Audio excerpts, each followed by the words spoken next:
اللہ یقیناً وہ فلاح پا گیا، وہ کامیاب ہو گیا جس نے یوں تزکیہ کیا۔ میرے اللہ کیسے تزکیہ کیا؟ فرمایا وذکر اسمہ ربہ فصلی، جس نے اپنے رب کے اس اسم کا ذکر کیا اور پھر نماز پڑھی۔ نعرہ حیدری، جس نے اپنے رب کے اس اسم کا ذکر کیا فصلی، یقیناً پس اسی نے پڑھی۔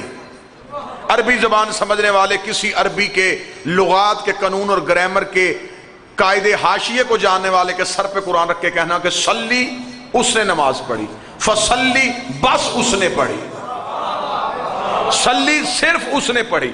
اگر اس میں عربی میں فا کا اضافہ کر دیا، فے لگ گئی، تو اب آیا پس اسی نے پڑھی۔ خدا کہہ رہا وذکر اسمہ ربہ، صلی نہیں فصلی، جس نے اس اسم کا ذکر کیا بس اسی نے پڑھی۔ نماز اس نے پڑھی جس نے اس اسم کا ذکر کیا۔ اور کل والی گفتگو اگر ذہان عالیہ میں محفوظ ہوگی تو کل والی گفتگو میں میں نے طالب علمانہ طور پہ آپ کے سامنے یہ حاشیہ آرائی کی تھی کہ خدا جس اسم کا ذکر کر رہا ہے وہ اسم سے مراد ہے امیر المومنین کی ذات ذات، اور خدا کہہ رہا سب تسبیح کر، تسبیح کا حکم آیا۔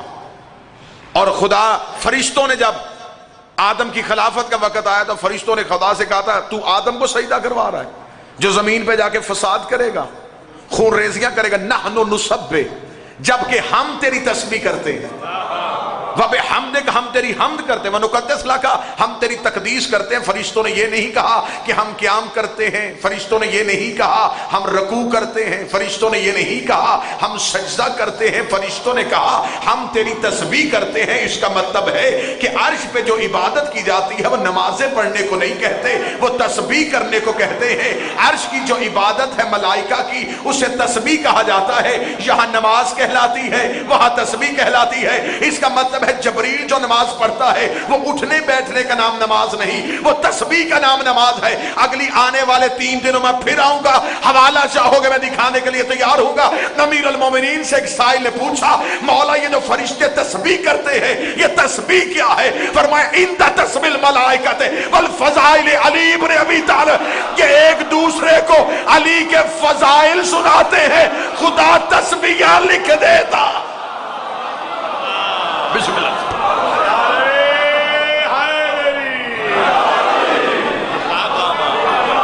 علی کے فضائل سنا، جس نے بھی علی کا فضائل سنا، پڑھے انہوں نے علی کے فضائل۔ خدا نے کہا تسبیح پڑھی، یہاں خدا کہہ رہا تسبیح کر اپنے رب کے اس اسم کی۔ قد افلح من تزکا، خدا کہتا ہے یقیناً کامیاب وہی ہوا جس نے پہلے اپنے آپ کو پاک کیا، تزکیہ کیا۔ پڑھے لکھے احباب تشریف فرما ہے، تھوڑی اونچ نیچ ہو تو بات کو یہیں پر روکیے گا اور ٹوکیے گا، بے شک طالب علم ہو لیکن وزن برابر کیجئے گا۔ خدا کہہ رہا جس نے تزکیہ کیا، تزکیہ جسم کا نہیں ہوتا،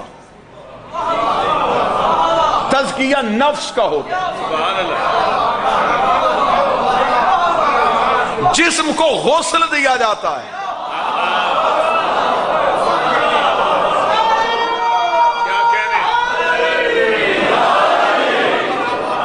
ظفر بھائی جسم کو غسل دیا جاتا ہے۔ خدا نے یہ نہیں کہا جس نے، یقیناً وہ کامیاب ہو گیا جس نے غسل کیا۔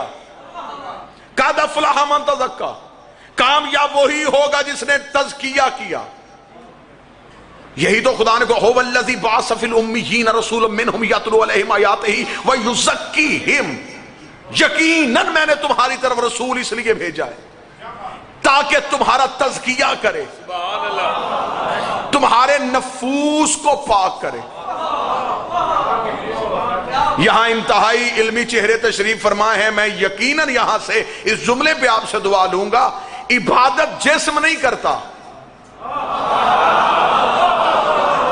بابا حبیب شاہ جی عبادت کرتا ہے نفس، جسم صرف زوار ساجدی رکعتیں بناتا ہے، اٹھتا ہے بیٹھتا ہے، عبادت کا مکلف جسم نہیں۔ بابا جی عبادت کا مکلف ہے نفس. سبحان اللہ. خدا کہتا پہلے کرو نفس کو پاک. غسل کر کے مصلی پہ کھڑا ہونا نماز نہیں. نفس کو پاک کرو. نفس پاک ہوتا ہے. یہ خدا جو قرآن میں کہتا فویل للمصلین الذین هم عن صلاتهم ساہون. قیامت والے دن جہنم میں پھینکوں گا ایسے نمازیوں کو اور ان کی نمازیں ان کے منہ پہ ماری جائیں گی. پوچھا گیا صادق امام سے مولا نمازی ہو کے جہنم میں جائیں گے؟ فرمایا نماز پڑھتے تھے نفوس کو پاک نہیں کرتے تھے. پڑھی نماز. اور جس نے نفس کو پاک نہیں کیا وہ نماز پڑھتا ہے اللہ جھوٹ لکھتا ہے. سبحان اللہ. میں پوری ذمہ داری کے ساتھ کہہ رہا ہوں جس نے نفس کا تزکیہ نہ کیا وہ نماز پڑھے گا ملائکہ جھوٹ لکھیں گے. وہ روزہ رکھے گا ملائکہ فاقہ لکھیں گے. سبحان اللہ. اس کی میں مثال دے دیتا ہوں. اگر ایک برتن میں نجاست گرا دی جائے ایک قطرہ نجس گرا دیا جائے اب اس کے بعد جو بھی پاک آئے گا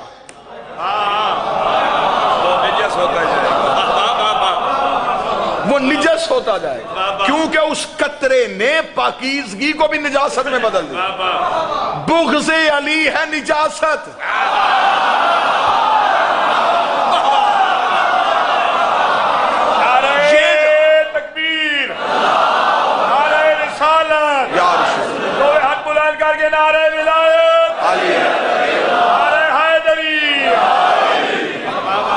بغض علی ہے نجاست. نجاست دل میں ہو پھر اس کے بعد جو بھی عمل آئے گا وہ نجس ہو جائے گا. اس لیے کہ دل سے نجاست کو نہیں نکالا. یہی وجہ ہے کہ خدا قرآن میں کہتا ہے کہ قیامت والے دن ہم کوئی عدل بدل بھی کریں گے. فرمایا ہم نیکیوں کو گناہوں سے بدلیں گے گناہوں کو نیکیوں سے بدلیں گے. مولا یہ کون سی نیکیاں کس گناہ میں بدلی جائیں گی؟ فرمایا علی کے شیعوں کے گناہ علی کے دشمنوں کی نیکیوں سے بدل دوں گا اور علی کے دشمنوں کی نیکیاں علی کے شیعوں کے گناہ سے بدل دوں گا. انہوں نے کہا مولا کیے انہوں نے تھے کھاتے ان کے کیسے چلے گئے؟ فرمایا کیا تجھے نہیں پتا اگر کسی برتن میں شراب ہو تو نجاست گرا دی جائے تو وہ نجاست کی وجہ سے وہ پاک چیز کو بھی ناپاک کر دیتا ہے. اس کا مولا پھر علی کے شیعوں کے گناہ کیسے پاک ہو جاتے ہیں؟ فرمایا اگر وہی شراب برتن میں ہو نیچے سے آگ جلا دی جائے تو آگ شراب کے اثر کو ضائع کر دیتی ہے. علی کی ولایت وہی آگ ہے جو گناہوں سے پاک کر دیتی.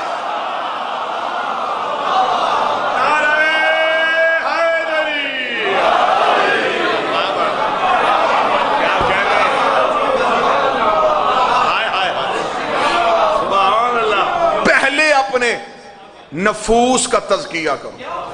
کیا کہنے؟ نفس پاک کرو. خدا قرآن میں کہہ رہا قد افلح من تزکا. یقیناً وہ کامیاب ہوا جس نے تزکیہ کیا. تزکیہ کرنے کے بعد پھر مصلی پہ آیا. سبحان اللہ. پھر اپنے اس رب کے اسم کے ساتھ نماز پڑھی. لیکن شرط یہ ہے کہ پہلے اس کا تزکیہ ہو. یہ جو نبی کی حدیث ہے نا یا علی یحبک الا طاہر الولادہ. علی تو اس سے محبت وہ کرے گا جس کی ولادت میں طہارت ہو. اور اکثر ممبر سے پڑھ دیا جاتا ہے اور یہ جملہ حقیقت پہ مبنی ہے لیکن اس کی ایک گہرائی ہے. وہ گہرائی کیا ہے؟ اکثر ممبر سے پڑھا جاتا ہے کہ علی کا دشمن حرامی ہوتا ہے. ماں کا خطاکار ہونا حرامی ہونے کی وجہ نہیں بنتا. میں وجہ بتا دیتا ہوں کہ کیسے حرامی ہو. یہی میں نے آپ کے سامنے پڑھا کہ نفوس کو پاک کرو. نکاح بھی جسموں کا نہیں ہوتا. نہیں آپ نے موضوع سے ہٹ گئے. آپ پھر آپ کو واپس نہیں کیا.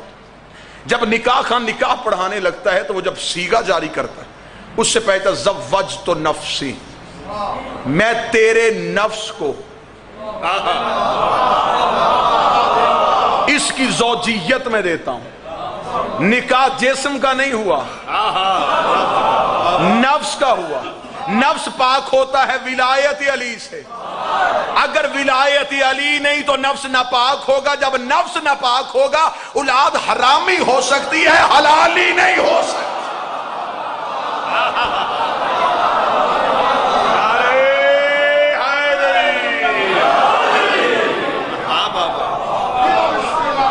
بہتر یہ ہے کہ نفوس کو پاک کرو. اس کی میں دلیل دوں, اگر دلیل اچھی لگے تو پھر واجب ہے بولنا. دلیل اچھی لگے تو واجب ہے بولنا. سبحان اللہ. کربلا میں ہو گیا 7 محرم کو پانی بند, جی 10 تک حسین کا لشکر رہا پیاسا. حسین تو تھا معصوم, جی نماز جون نے بھی نہیں چھوڑی.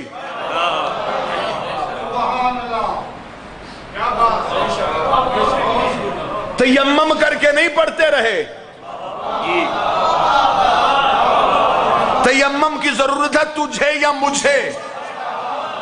یہ نماز اس لیے مصلی پہ آ کے اس شان کے آسات آ جاتے تھے, انہوں نے اپنے نفوس کا تزکیہ حسین کی دہلیز میں کر لیا.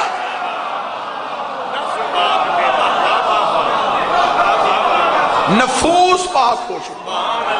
سبحان اللہ. کیا کہنے. عبادت کا مکلف بدن نہیں, عبادت کا مکلف ہے روح. خدا نے نجاسات پیدا کی ہیں تو طہارات بھی پیدا کی. صدقے صدقے. یہی تو وجہ ہے کہ کاش بچوں کو یہ طہارات بتائی جاتی. سبحان اللہ.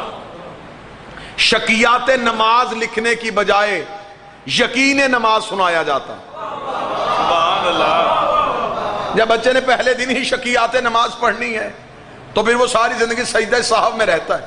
واہ واہ. لیکن اگر اسے نماز کا یقین پڑھایا جاتا. دیکھیں خدا نے نجاسات پیدا رکھی تو طہارات بھی پیدا کی. بے شک. اگر خدا نے نجاسات رکھی تو طہارت کے طریقے بتائے. خدا نے کہا پانی پاک کر سکتا ہے, پانی نہ ہو مٹی پاک کر دیتی, مٹی نہ ہو زمین کی رگڑ پاک کر دیتی, زمین کی رگڑ نہ ہو سورج کی روشنی پاک کر دیتی, آگ کی شعائیں پاک کر دیتی. یہ ساری چیزیں پاک کرتی. لیکن روح تک پانی نہیں پہنچتا, جی روح تک مٹی نہیں پہنچتی, زمین کی رگڑ اثر نہیں کرتی, سورج کی شعائیں تک پہنچتی نہیں. روحوں کو پاک کرنے کا طریقہ کیا؟ سبحان اللہ. اور یہاں میں ایک جملہ کہوں کہ جب بدن ناپاک ہوتا ہے تو وہ نجس ہوتا ہے, جب روح ناپاک ہوتی ہے تو وہ رجس ہوتا ہے. واہ واہ. اسی لیے آل محمد سے صرف نجس دور نہیں رکھا,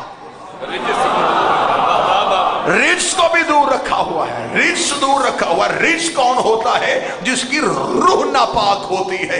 جس کا بدن ناپاک ہوتا ہے وہ نجس ہوتا ہے. جس کی روح ناپاک ہوتی ہے وہ رجس ہوتا ہے. مدینے کی مسجد میں سلمان محمدی نے آ کے نبی سے پوچھا تھا, یا رسول اللہ روحوں تک پانی نہیں پہنچتا, روحوں کو پاک کرنے کا طریقہ کیا ہے؟ فرمایا حب علی طاہر الارواح, علی کی محبت روحوں کو پاک کر دیتی.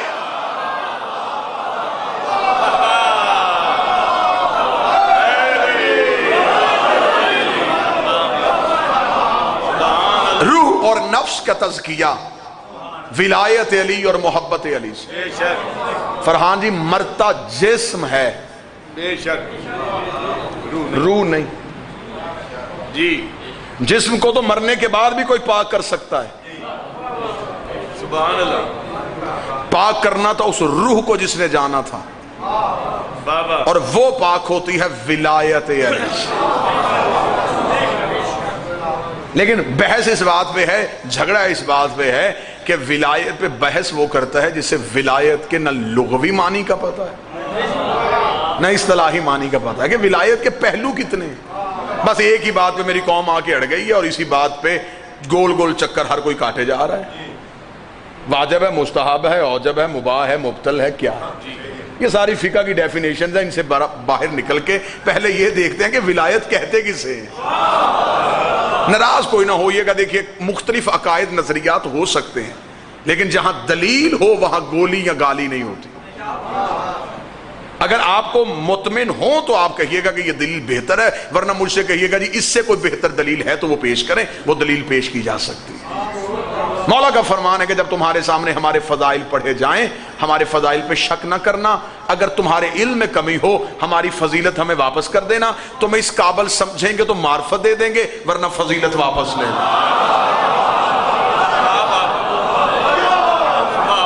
ان کی معرفت کا کوئی ایک کنارہ تو ہے نہیں نصر کا.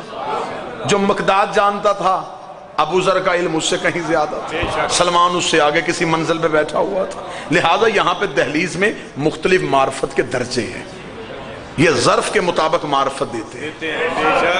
جتنا ظرف پھیلاتے چلے جاؤ گے یہ اتنی خیرات پھیلاتے چلے جاؤ گے. سبحان اللہ سبحان اللہ. لہذا تنگ دل یا تنگ ذہن ہو کے علی کو نہ ماننا. وسعت کلیجہ چاہیے, وسعت ذہن چاہیے, ظرف کی وسعت چاہیے. تم اپنا پیمانہ پھیلاتے جاؤ, علی جام بڑھاتا جائے گا. وسعت ہونی چاہیے ظرف میں. دیکھیں اس بات پہ بحث ہے کہ صاحب کریں کیا جی. آج کے دور میں, اس خطرناک ترین دور میں, یہ بہت ایک ایسا پہلو بن گیا ہے کہ اس کو ممبر پہ ڈسکس کرنا بھی معیوب سمجھا جاتا ہے کہ کیسے کریں جی, کس طریقے سے کریں. پہلے یہ سمجھیں کہ آخر یہ ولایت کہتے کسے. سبحان اللہ. ساتھ دیں گے تو پھر میں اس مشکل خاردار کانٹوں پہ چلوں. اور علی ولی اللہ چیز اس کا نام ہے کہ علی ولی اللہ پہنچانے کا حکم ہے, منوانے کا نہیں. خدا نے نبی سے بھی کہا تھا بلغ, صرف پہنچا, منوانا نہیں, تو صرف پہنچانا ہے. اور ولایت اللہ اور نبی کے مشترکہ راز کو کہتے ہیں. سبحان اللہ. جب معراج پہ گیا تھا نا حسین کا نانا, تو خدا نے بغیر فرشتے کی ایک وحی کی تھی, اور خدا نے آگے آ کے قرآن میں اس راز کو کھول دیا تھا. خدا نے کہا فَأَوْحَىٰ إِلَىٰ عَبْدِهِ مَا أَوْحَىٰ, وحی کی ہم نے اپنے بندے پہ جو بھی کی. کاظمی صاحب ذرا قرآن کا حسن سنیے گا, فلان بھائی حسن دیکھیے گا قرآن کا, کہ خدا قرآن میں کہتا تھا فَأَوْحَىٰ إِلَىٰ عَبْدِهِ مَا أَوْحَىٰ, وحی کی ہم نے اپنے بندے پہ. یہ بتا دیا کہ کی تھی, مَا أَوْحَىٰ وہ جو بھی کی. میرے لئے جب تو نے جو بتانا ہی نہیں تھا تو پھر تو کہہ ہی نہ کہ وحی ہوئی ہے. کہ آپ مجلس تمام ہو, آپ جائیں, کوئی صاحب آپ سے پوچھے کہ سرکار آج مجلس تھی, جی مجلس تھی, کیا پڑھا گیا, آپ نے مجلس سنی ہے, جو بھی سنی. اب اس جو کے اندر بہت کچھ تھا, لیکن آپ نے جو کہہ کے وہ سب کچھ کہا. خدا کہتا فَأَوْحَىٰ إِلَىٰ عَبْدِهِ مَا أَوْحَىٰ, وحی کی میں نے اپنے بندے پہ جو بھی کی. اب یہ آیت آ گئی اور بندے پریشان ہو گئے. انہوں نے کہا یا رسول اللہ یہ وحی کب ہوئی تھی؟ فرمایا یہ وحی تب ہوئی تھی جب میں معراج پہ تھا نا, پردے کے قریب, تو تب خدا نے ایک راز مجھے دیا تھا. اس نے کہا وہ راز کیا تھا؟ فرمایا وہ جو بھی تھا. جب اس نے نہیں بتایا تو پھر میں کیوں بتاؤں, یہ جو بھی تھا. لے جب یہ آیت آ گئی اس کے بعد بندے اس جو کے پیچھے چل پڑے. یہ جو کیا ہے؟ جو بھی حکم آتا تھا بندے پوچھتے تھے یہ وہ تو نہیں,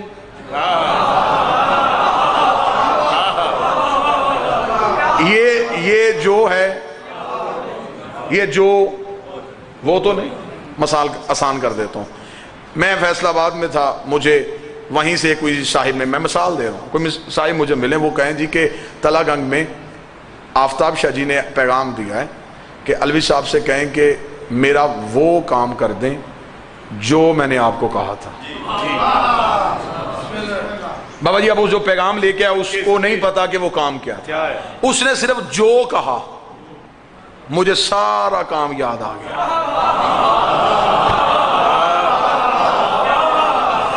اس نے کہا الوی صاحب کام کیا ہے؟ میں نے کہا وہ جو بھی ہے, یہ میرا اور شاہ جی کا معاملہ ہے, انہوں نے مجھے کہا تھا, تیری صرف اتنی مہربانی, تو نے مجھے بتا دیا کہ وہ کر دیں. تو واپس اگر تلا گنگ جائے تو شاہ جی سے کہنا کہ الوی صاحب ملے تھے, وہ کہتے تھے کہ جو آپ نے کہا تھا وہ میں کر دوں گا. وہ تلا گنگ سے فیصل آباد گیا, فیصل آباد سے واپس تلا گنگ آیا, اسے صرف دو چیزوں کا پتا تھا, یا وہ کا یا جو کا.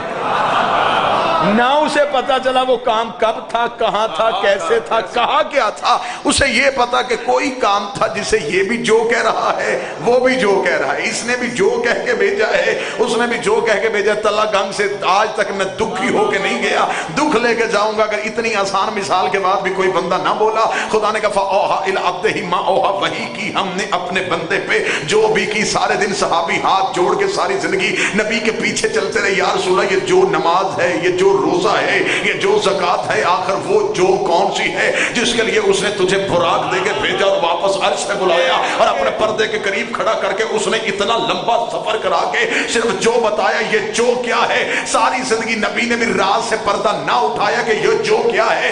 آخری حج پڑھ کے نبی کھڑا تھا, یہ جبریل قدموں پہ آیا, اس کا پتہ مجھے بھی نہیں ہے لیکن خدا کہہ رہا وہ پہنچا دے جو میں نے نازل کیا.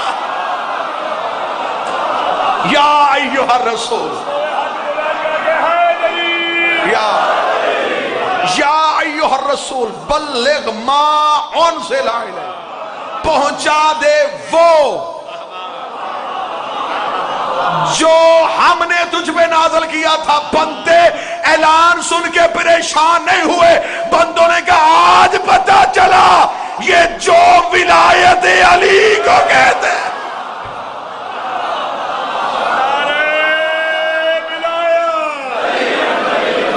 بسم اللہ سرکار. بس اس کے بعد نبی نے کہہ دیا کہ اب وہ ہی بچے گا جو اس جو کو رکھے. سبحان اللہ.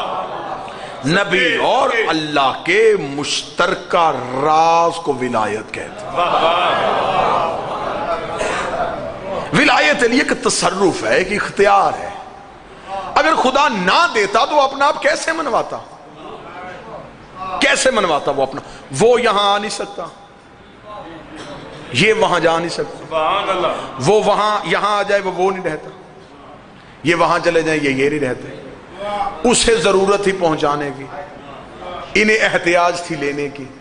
نہ وہ آ رہا تھا نہ یہ جا رہے تھے, اس نے درمیان میں کسی کو رکھ دیا.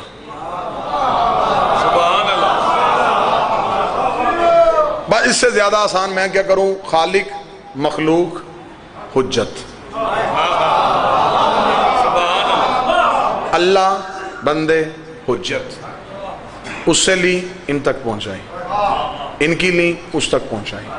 ہے وہ بھی نہیں ہے یہ بھی نہیں.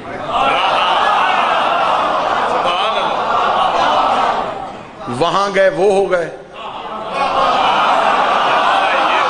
اب میں اس سے زیادہ کیا آسان کروں سرکار. زوال سعادت اس سے زیادہ کیا آسان ہو. وہاں گئے وہ ہو گئے. رضوان بھائی یہاں آئے, یہ ہیں وہ بھی نہیں ہے یہ بھی. جس نے یہاں سے دیکھے اسے اپنے جیسے لگے,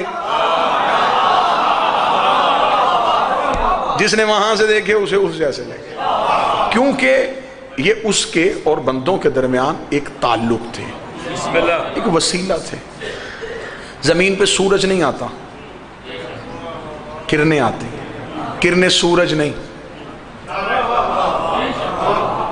سورج کا وسیلہ ہے. یہ 14 اللہ نہیں, کرن زمین پہ نہ آئے سورج کا پتہ ہی نہیں چلتا. سبحان اللہ. وہ آ ہی نہیں سکتا, وہ یہاں آ ہی نہیں سکتا. کرن آ کے بتاتی ہے کہ وہ آ گیا ہے, کرن جا کے بتاتی ہے کہ وہ چلا گیا ہے. سبحان اللہ. کرن چھپ جائے تو بعض لوگ اندھیرے میں پریشان ہو جاتے کہ شاید اب اس نے آنا ہی نہیں. اب یہ 2-4 بندوں نے اس بریکی کو 2-4 بندوں نے سمجھا ہے, جنہوں نے سمجھا میں انہیں دا دیتا ہوں. اگر کرن چھپ جائے کچھ لوگ اندھیرے میں ڈر جاتے ہیں کہ اب اس نے آنا ہی نہیں. اور ہمیشہ کامیاب وہی رہتے ہیں جو انتظار میں ہوتے ہیں کہ وہ پھر آئے گا.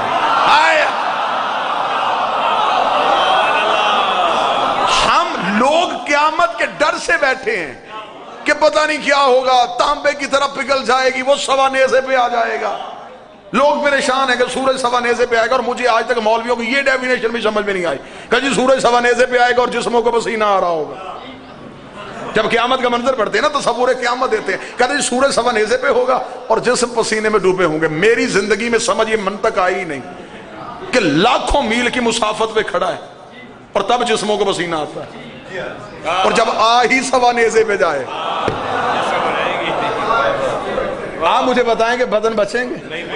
آج میرے خیال 45 ڈگری تھا, 45 تھا تو جسموں کا یہ حال ہے. تو جب یہ آ کے کھڑا ہو جائے تو جسم میں بچیں گے نہیں. یہی سوال معصوم سے ہوا تھا. مولا سے پوچھا, مولا یہ سورج اتنا قریب آ جائے گا, فرمائے گا تو مولا انسانی جسم تو جل کے راکھ نہیں ہو جائیں گے؟ مولا فرماتے ہیں تجھے اور حیران کروں، سورج سوا نیزے پہ آئے گا اور کچھ ٹھنڈک محسوس کریں گے۔ اب حق بنتا ہے جو خریدار بیٹھا اپنی جھولی پہلانا۔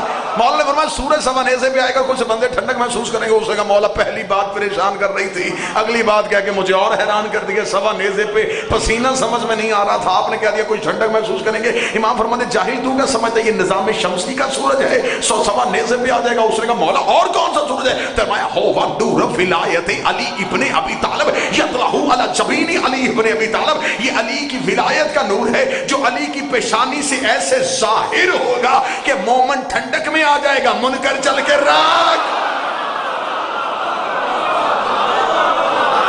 یہ ولایت علی کا نور ہے۔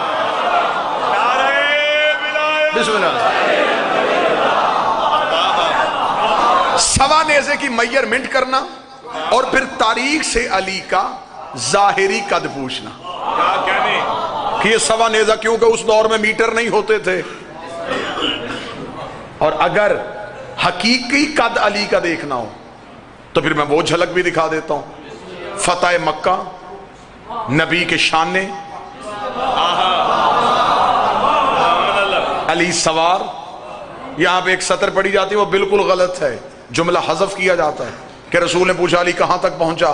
فرمایا پاؤں مہر نبوت میں ہیں، ہاتھ عرش توحید پہ ہے۔ نبی تو خود عرش پہ کھڑا تھا، وہ کون سا عرش ہے جس کو علی پہنچا؟ فرمایا پاؤں مہر نبوت میں ہیں، ہاتھ توحید پہ ہے۔ اوپر تھا لا الہ الا اللہ، نیچے تھا محمد رسول اللہ، درمیان میں تھا علی ولی اللہ۔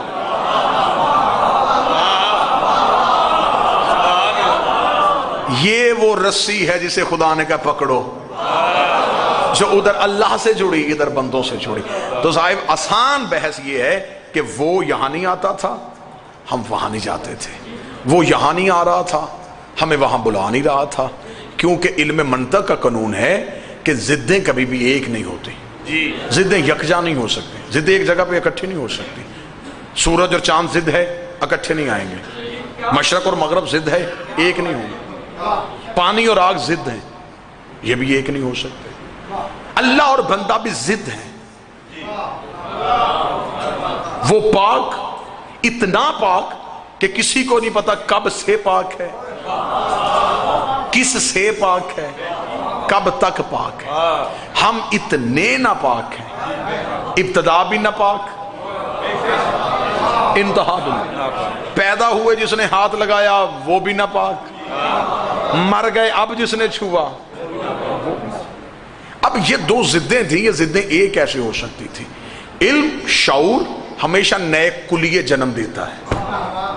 بابا جی آگ اور پانی ضدیں ہیں، ایک نہیں ہو سکتے تھے، لیکن انسان کے علم میں پرواز کی، شعور دوڑا اور انسان نے اس کا ایک قانون نکال لیا، اس کا ایک حل نکال لیا۔ انسان کو سرد موسم میں گرم پانی چاہیے تھا،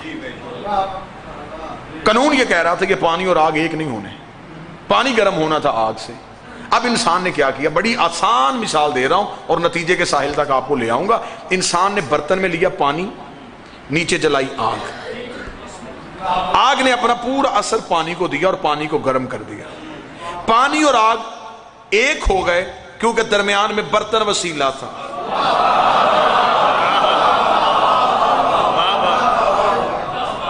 اس کا مطلب ہے کہ انسان کے علم نے اس بات کی کھوج لگا لی کہ ضدیں ایک ہو سکتی ہیں اگر درمیان میں وسیلہ ہو۔ ضدیں ایک ہو سکتی ہیں لیکن اگر درمیان میں وسیلہ ہو۔ اب وہ وسیلہ اتنا امین تھا کہ برتن نے آگ کا کوئی بھی اثر اپنے پاس نہیں رکھا، جتنا تھا اس نے پانی کو دے دیا۔ اب میری مجلس تمام ہو جائے، کل والی میں مجلس پہ آؤں، مجھے اس گیٹ پہ چند بندے روک لیں، وہ کہیں جی آپ نے کل مجلس میں کہا تھا کہ پانی اور آگ ایک ہو سکتے ہیں، درمیان میں برتن وسیلہ ہو۔ ہم نے کہا سمجھدار خطیب ہے، بات ٹھیک کر رہا ہوگا۔ ہم نے آپ کی بات مان لی، ہم نے آپ کی بات مانی، اور ہم نے مجلس ختم ہونے کے بعد ہم شہر میں گئے، بازار میں گئے، وہاں سے ہم لے کے ایک پلاسٹک کا ٹب۔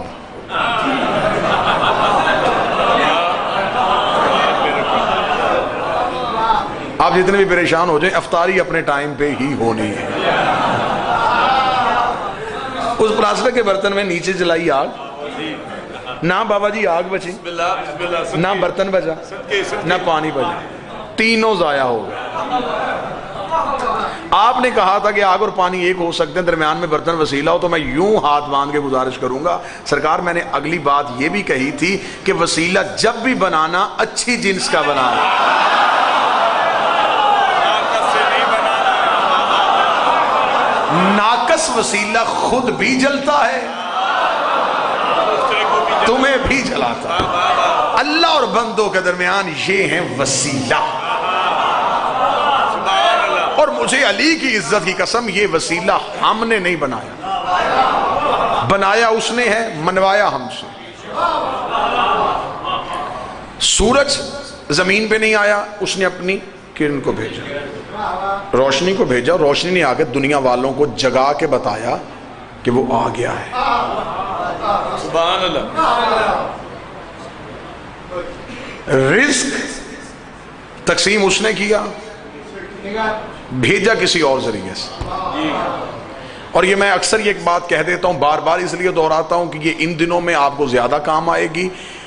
آپ ابھی جا کے گوگل پہ جا کے سرچ کیجئے گا، آپ فزکس کا قانون پڑھیے گا۔ قانون ہے کہ ماہرین فلکیات نے دیا کہ سورج طلوع پہلے ہوتا ہے، نظر 9.5 منٹ بعد آتا ہے، غروب پہلے ہو جاتا ہے، 9.5 منٹ تک نظر آتا رہتا ہے۔ یہی وجہ ہے کہ ہم 10 منٹ بعد روزہ کھولتے ہیں۔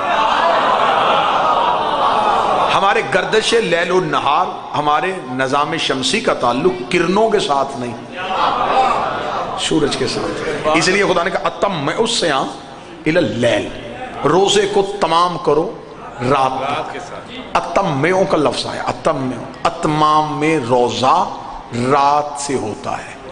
یہی اتمام لفظ میں ایک جگہ پہ اور دکھا دیتا ہوں اگر آپ ناراض نہ بسم ہو۔ اللہ، الیوم اکملت لکم دینکم واتممت علیکم نعمتی۔ نعمتیں تمام تب ہوتی ہیں جب ولایت داخل ہوتی ہے۔ روزہ پورا کرنے کے لیے رات کا ہونا ضروری ہے، نعمتیں مکمل کرنے کے لیے ولایت کا ہونا ضروری ہے۔ جیسے جب تک رات نہ ہو روزے کی تکمیل نہیں ہو سکتی، جب تک ولایت امیر نہ ہو دین کی تکمیل نہیں ہو سکتی۔ تو جب مکمل دین ولایت علی کے بغیر ادھورا ہے سبحان اللہ، تو نماز کل دین نہیں، جزو دین ہے، نماز ہے جز۔ اور اصل میں نماز کو بھی اس لیے مشکل کر دیا گیا کہ ہمیں اصل میں ہمارا قصور یہ ہے کہ ہم بچپن میں نماز ماں سکھا دیتی ہے، باپ سکھا دیتا ہے، بڑا بھائی سکھا دیتا ہے، بڑی بہن سکھا دیتی ہے، وہ بچپن میں نماز رٹ لیتے ہیں ہم، کیونکہ ہماری زبان عربی نہیں، نماز عربی میں ہے۔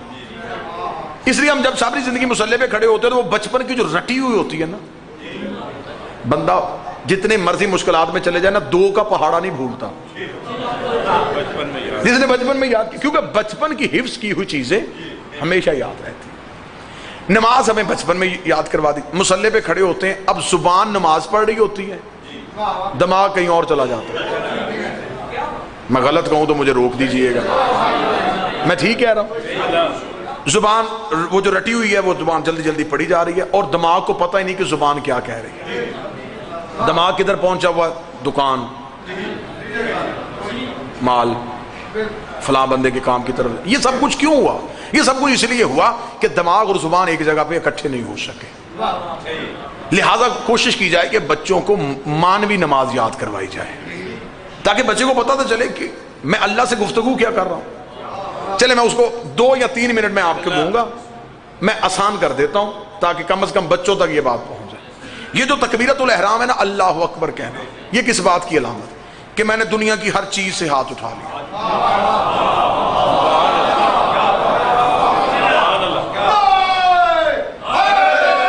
یار دنیا کی ہر چیز سے ہاتھ اٹھا لیا، ہینڈز اپ، گرفتاری دے دی۔ مجرم آج بھی گرفتاری دے تو ایسا ہی دیتا ہے،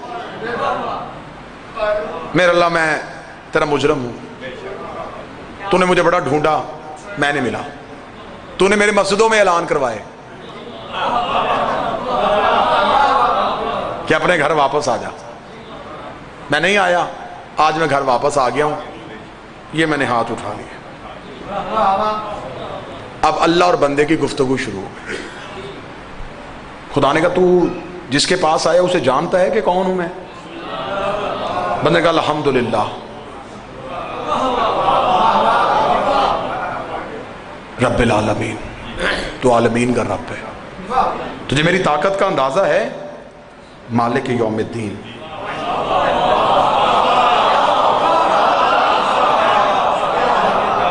تو دین کے دن کا مالک ہے. آسان اتنی کروں گا کہ بچے تجسس کے ساتھ اور عشق کے ساتھ نماز پڑھیں. ایاک نعبد, مالک یوم الدین, تو قیامت کے دن کا مالک ہے. اچھا چل آ گیا میرے گھر, کھڑا بھی ہو گیا میری بارگاہ میں, بات بھی شروع ہو ہی گئی ہے. چاہتا کیا ہے؟ ایاک نعبد,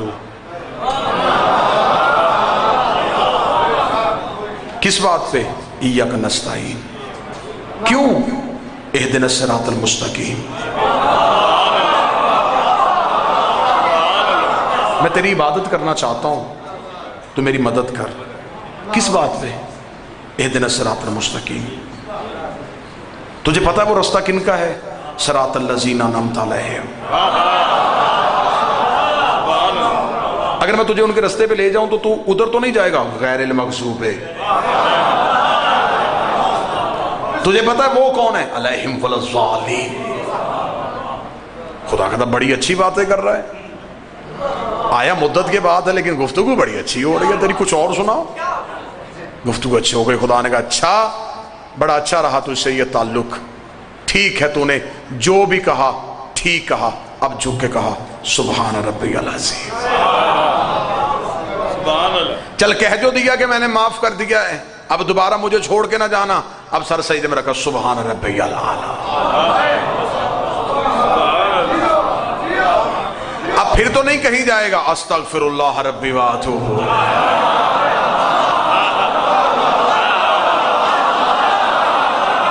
دوبارہ اٹھ کے کھڑا ہو, مجھ سے گفتگو کر. پھر یہی دہرانا, ذرا کیا کہا تو نے مجھ سے. پھر دوبارہ وہی باتیں شروع ہو گئی. خدا نے کہا تھک گیا ہے, بیٹھ جا. الحمدللہ. اب مجھے بتا عقیدہ تیرا کیا ہے؟ مجھے چھوڑے گا دنیا, مجھے نہیں پتا میں تنہا رہ جاؤں گا یا کوئی میرے ساتھ چلے گا. وہ خدا نے کہا بتا تو صحیح عقیدہ کیا ہے؟ اشہد ان لا الہ الا اللہ. میرا عقیدہ یہ ہے تو ہے. تو مجھے آج تک ملا ہی نہیں, تجھے کیسے پتا کہ میں اللہ ہوں؟ اشہد ان محمد رسول اللہ. مجھے اس نے بتایا ہے کہ تو ہے. تجھے کس نے بتایا کہ وہ ہے؟ علی ولی اللہ.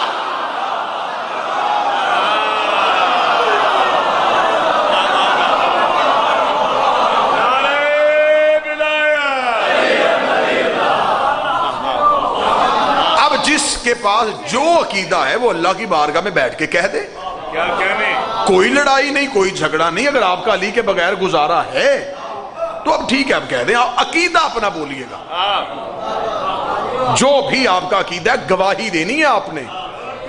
یہ یاد رکھیے گا, گواہی دے رہے ہیں آپ, اور گواہی بھی کسی شخص کے سامنے نہیں دے رہے, توحید کے سامنے دے رہے. اور گواہی یہ آپ ابھی کسی جگہ پہ تھانے میں کٹ ہو جائے, آپ کو بلایا جائے کہ سرکار پنچایت میں گواہی آپ نے دی تھی. جی میں نے دی تھی. تھانے میں جی میں دوں گا. جی پنچایت میں گواہی ہو گئی, تھانے میں گواہی ہو گئی, عدالت میں پہنچے, اس نے وضو کروایا جج نے, اسے کہا جو کہے گا سچ کہے گا. جی جی جی کہوں گا. دے گواہی. جی میں نے تو نہیں دینی. پنچایت والی قبول ہوئی نہیں, تھانے والی قبول ہوئی, کمیٹی والی قبول ہوئی. جب عدالت میں جا کے مکر گیا تو پچھلی رہی کوئی نہیں. سبحان. کلمے میں کہہ دیا, نا نا نا نا, رائے تھی نمبر نہ دینا. کلمے میں کہہ دیا, اذان میں کہہ دیا, اقامت میں کہہ دیا. جب خدا نے کہا وضو کر کے اب تھا تو اب کہہ دیا نہیں. اب اگر نہیں کہا کلمے والی بھی چلی گئی, اذان والی بھی چلی گئی.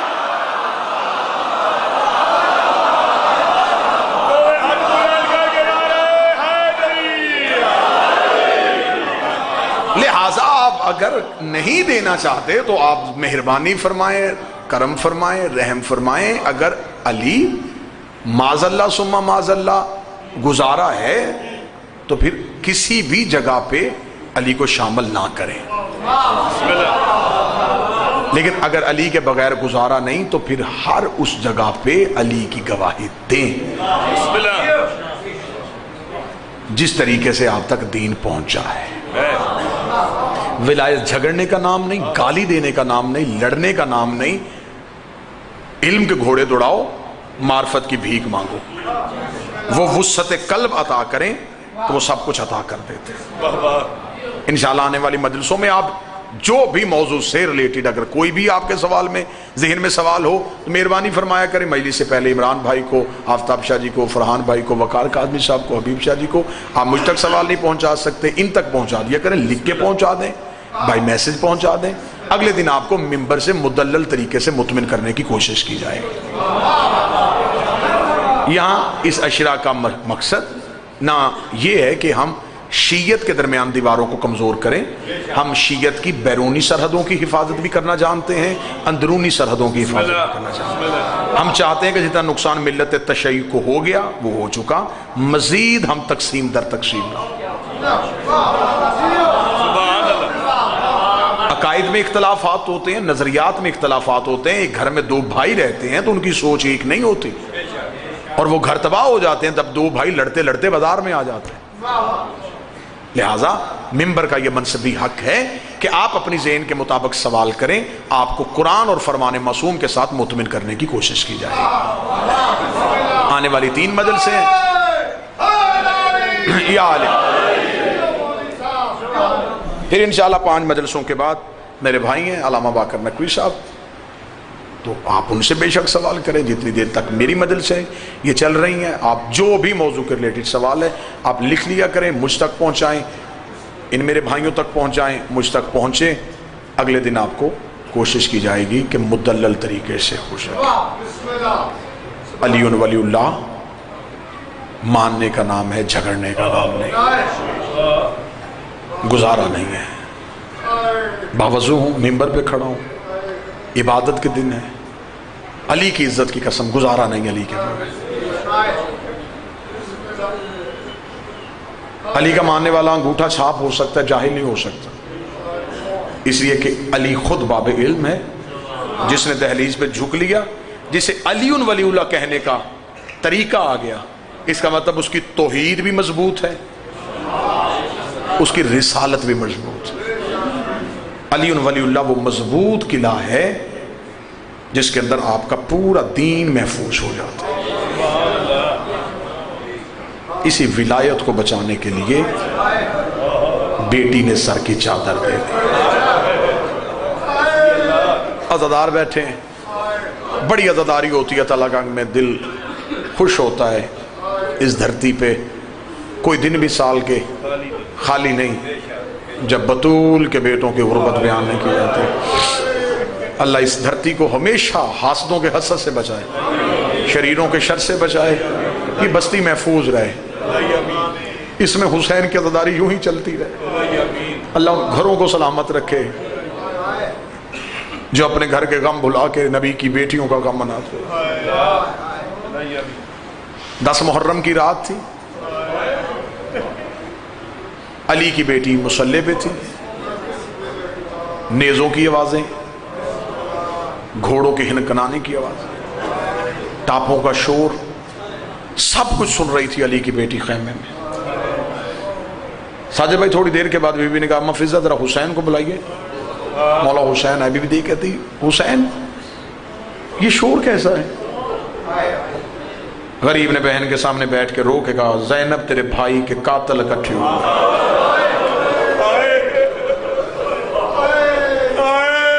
جب کہنا تیرے بھائی کے قاتل اکٹھے ہو رہے ہیں، تڑپ یہ محمد کی بیٹی رو کہتی یہ جو اتنے آ رہے ہیں اس پردیس میں تیرا لگتا کوئی نہیں؟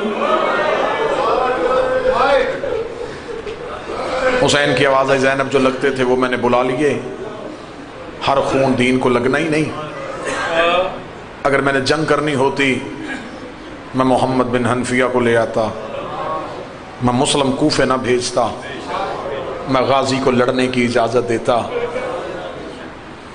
شریکت الحسین یہاں جنگ تو ہونی نہیں۔ بی بی رو کے کہتی ہے حسین پھر بھی کسی کو بلا۔ زینب کیوں؟ فرمایا جتنی دیر وہ میدان میں رہے گا تو خیمے میں رہنا، میں اتنی دیر تیرا چہرہ دیکھوں۔ لمحے تھوڑے رہ گئے ہیں، زینب کی حسرتیں ابھی پوری نہیں ہوئی۔ مولا حسین نے کہا کہ میرا دوست ہے، نام اس کا سعید ہے، اسے میں بلاؤں، ہو سکتا ہے ڈھیر ساری بہنوں کا اکیلا بھائی ہے، بیوہ ماں کا واحد سہارا ہے، ماں آنے دے نہ آنے دے، بہنیں آنے دے نہ آنے دے، چند دن پہلے اس کی شادی ہوئی ہے، ہو سکتا ہے اس کی بیوی نہ آنے دے۔ بی بی رو کے کہتی خط تو لکھ، دستخط میں کرتی ہوں، شریف ماں کا بیٹا ہے۔ ظفر بھائی اللہ اولاد کی خوشیاں دیکھنے نصیب کرے، میرے دستخط دیکھے گا آ جائے گا۔ بس عزادارو مجھے جملہ معاف کر دینا، روزے دار بیٹھے ہو، عبادت کی تکمیل ہو جائے، کتنے خوش نصیب ہیں وہ روزے دار جن کی افطار سے پہلے آنکھ سے فرات بہتی ہے۔ حسین نے خط لکھا، حسین نے خط لکھ کے قاصد کے حوالے کیا، قاصد کو حسین نے بھیج کے کہا اگر سعید آنا چاہے تو ٹھیک، ورنہ کل عصر سے پہلے تو واپس آ جانا۔ بس سارا مضمون ختم کر کے 1.5 یا 2 منٹ اور ادھر کربلا میں اکبر کی اذان ختم ہوئی، ادھر قاصد کا گھوڑا سعید کے دروازے پہ آیا، اسے دروازے پہ دستک دی، دروازہ کھلا، خوبصورت قد، خوبصورت داڑھی، خوبصورت چہرہ، دراز نوجوان، ماتھے پہ سجدے کا نشان، چہرے پہ علی کی ولایت کا نور، سامنے آ کے شہید کھڑا ہوا۔ قاصد کو تو یہ کہ سعید نے کہا کون ہے؟ آواز آئی انا برید الحسین، میں حسین کا قاصد ہوں۔ سعید کی آواز آئی مدینے سے آیا ہے؟ کیا لگا نہیں عراق سے آیا ہوں۔ میرا مولا عراق آیا ہوا ہے؟ کہاں آیا میرا بادشاہ حسین؟ سعید نے کہا کربلا، کربلا کا نام آنا تھا۔ سعید نے کربلا کا نام سنا قاصد کی زبان سے، سعید کا ہاتھ جگر پہ آیا۔ سعید کہتا میرا مولا کربلا کے جنگلوں میں آیا ہوا ہے، کیوں آیا میرا مولا؟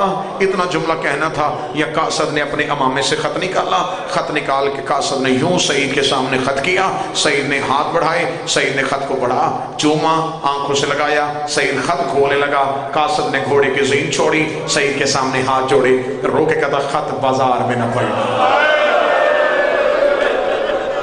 جب کہنا خط بازار میں نہ پڑھنا، عمران بھائی اللہ اس جملے کا ثواب آپ کے والد محترم کو پہنچائے، جب کہنا یہ خط بازار میں نہ پڑھنا، یوں سعید نے خط کو بند کیا، خط کو بند کر کے سعید 4 قدم پیچھے ہٹا، رو کے کہنے لگا اچھا تو نے کہہ دیا میں خط گھر جا کے پڑھوں گا، تو گھوڑے کو باندھ اندر آ، کیوں میں تجھے پانی پلاؤں؟ پانی کا نام مانا تھا۔ قاصد رو کہتا کیسے پیوں، سکینہ پیاسی ہے۔ سعید تڑپ گیا، حسین کربلا خط بازار میں نہ پڑھنا، سکینہ پیاسی ہے، اس نے کہا بن کیا گیا ہے، اس نے کہا ہر چیز خط میں لکھی ہے۔ سعید گھر کے اندر داخل ہوا، ماں تہجد کے لیے مصلی میں بیٹھی تھی، ماں اٹھ کے کھڑی ہوئی، آواز کہتی سعید جی اماں۔ سعید کون تھا؟ اماں قاصد۔ سعید کس کا؟ اماں مولا حسین کا۔ حسین کا نام آنا تھا، ماں نے قرآن سر پہ رکھا، منہ مدینے کی طرف کر کے کہتی تیرے اکبر کی خیر ہو، تیرے سجاد کی زندگی ہو، تیرے قاسم کی زندگی ہو۔ اتنا کہنا تھا، سعید کی بہنیں کمروں سے نکلنی شروع ہوئی، ایک بہن کہتی خط جلدی کھول، ہو سکتا ہے اکبر کی شادی کا ہو، دوسری کہتی نہیں نہیں آخری بار مدینے کہے تھے تو کہہ رہا تھا میں نے قاسم کو سہرے سجانے ہیں، ہو سکتا ہے قاسم کی شادی کا ہو۔ سعید نے خط کھولا، پہلی صدر پہ نظر پڑی، سعید نے ماں کے گلے میں باہیں ڈالی، رو کے تھا اماں دعا کر مجھے موت آ جائے۔ آواز آئی بتا کیا لکھا ہے؟ فرمایا لکھا ہے قالوا ان للہ و انا الیہ راجعون۔ اماں اجڑ گئے، اماں اجڑ گئے، کوشش کرنا ہر آنکھ وضو کر لے۔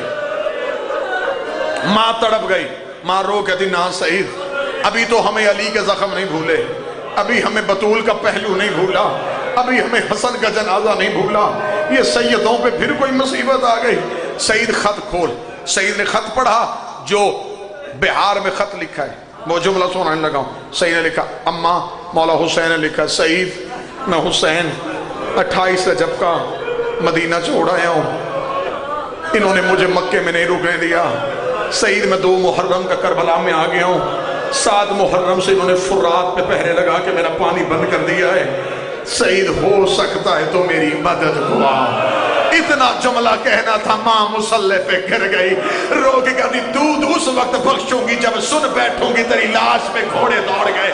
سعید یہ جملہ کہہ کے سعید اندر جانے لگا، سعید کی چھوٹی بہن نے سعید کا رستہ روکا، رو کے کہتی روکنے نہیں آئی لیکن تجھے حسین کا واسطہ خط بند نہ کر، کوئی چیز پچھلی جانب بھی لکھی ہے۔ سعید نے خط کا ورق پلٹا، سعید کا ماتھا دیوار پہ لگا، رو کے کہتا اماں اجڑ گئے، حسین اکیلے نہیں آئے، علی کی بیٹیاں ساتھ۔ اجرکم من اللہ، اجرکم من اللہ۔ حسین کی ماں یہ پرسہ قبول کرے، اما حسین اکیلے نہیں آئے، محمد کی بیٹیاں ساتھ آئی ہیں۔ ماں نے کہا سعید جلدی کر، سعید سامان سفر، سعید جنگ کی تیاری۔ سعید کمرے میں آیا، چند لمحے پہلے گیا، زوجہ بستر پہ تھی، اب آیا زمین پہ، خاک اٹھا اٹھا کے سر پہ۔ جو سید بیٹھے مجھے جملہ معاف کر دینا، سعید کی آواز آئی کہیں میرے سفر کا سن کے تو نہیں زمین پہ بیٹھی، دیکھا دی تیرے جیسے لاکھ شہید ہو میں حسین سے قربان کر دوں۔ دروازے پہ دستک ہوئی، تو دروازے پہ گیا، ایک کالے برقے والی بی بی میرے کمرے میں آ گئی ہے، رو کے کدی سعید کا رستہ نہ روکنا، میری بیٹیاں جنگل میں اس کا راہ دیکھ رہے۔ سعید نے دیکھے گا میری ماں کی خدمت کرے، تیرا احسان، اپنے گھر واپس چلی جائے میں آزاد کرتا ہوں۔ کہنے لگی سعید میری چادر کوئی زینب سے پیاری ہے؟ سعید نے کہا تیرے عقیدے پہ قربان۔ سعید نے گھوڑے پہ سامان رکھا، زوجہ کو سوار کروایا، منہ کربلا کی طرف کر کے کہا مولا چل میں پڑھاؤں، زمین کی تنابیں اب تو نے کھینچنی ہے۔ قدیمی عددار بیٹھے ہو، مجھے ایک لمحے کے لیے نہ منت کرنی پڑی ہے، پہلے لفظ پہ یہ مجمع میرے ساتھ چل گیا ہے۔ میری آقا زادی ان کی آنکھیں بھی دیکھ لینا، ان کے آنسو بھی دیکھ لینا، بی بی اس ذکر سے کوئی خالی نہ اٹھے، جتنی میری بہنیں مائیں بیٹیاں آئی ہیں کوئی ذکر سے خالی نہ اٹھے۔ سعید نے گھوڑا دوڑانا شروع کیا، سعید کا گھوڑا دوڑتا دوڑتا ادھر سعید کے گھوڑے کے اگلے دو سم کربلا کی مٹی پہ آئے ہیں، یا سعید کی زوجہ کی آواز آئی سعید گھوڑا تیز دوڑا، سعید گھوڑا تیز دوڑا۔ سعید کہتا جہاں پہنچنا تھا وہاں پہنچ گئے، دیکھ کدی سعید جلدی کر۔ جب سے اس جنگل میں آئے ہیں ایک آواز آ رہی حل من ناصر ینصرنا، کوئی ہے جو مجھ غریب کی مدد کرے۔ سعید نے گھوڑا دوڑانا شروع کیا، سعید کی بیوی گھوڑے سے گر گئی، سعید نے مڑ کے دیکھا، دیکھ کدی سعید مجھے نہ اٹھا تو گھوڑا دوڑا۔ سعید نے کہا تو گھوڑے سے کیوں گری؟ رو کدی سعید تو گھوڑا دوڑا رہا تھا، تیرے گھوڑے کے پیچھے پیچھے وہ کالے برقے والی بی بی رو رو کے کہہ رہی تھی سعید کو کہ گھوڑا دوڑا، اور میرا حسین زیر سے گر گیا اور میرا حسین قتل ہونے لگا۔ سعید کی آواز آئی علی کی بیٹی نوکر کا سلام۔